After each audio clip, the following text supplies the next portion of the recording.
Tänään me tehdään helppoa ja terveellistä herkkua, eli mustikkabanaanin ice creamia. Me lisätään siihen vähän granolaa, että me saadaan rouskuteltavuutta ja proteiineja lisää. Tämä on ainakin sellainen herkkuannos, jolla mä tykkään palkita itseni treenin jälkeen tai sitten hemmotella pimeinä aamuina. Ice creamin perusraaka-aine on banaanit, jotka on valmiiksi jäädytettyjä. Eli illalla mä leikkasin nämä siivuiksi ja laitoin rasiassa pakkaseen.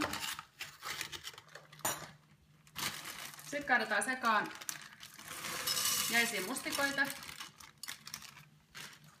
Ja nesteeksi banaanin kanssa sopii mun mielestä hyvin tää hasselpähkinäjuoma.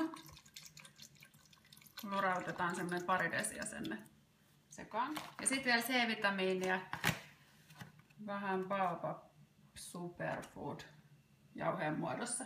Siitä tulee myös tosi hyvä hedelmäistä makua lisää.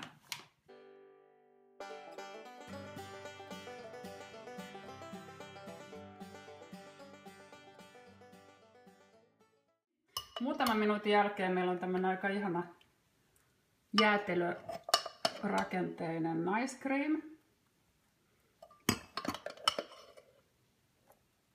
Sitten ripotellaan tätä ihanaa Karpalo granolaa pinnalle, joka on siis tehty kotimaisesta härkäpavuista.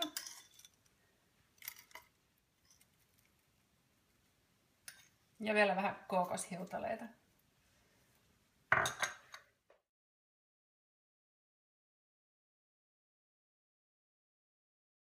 Sitten vaan herkuttelemaan. Nähdään pian.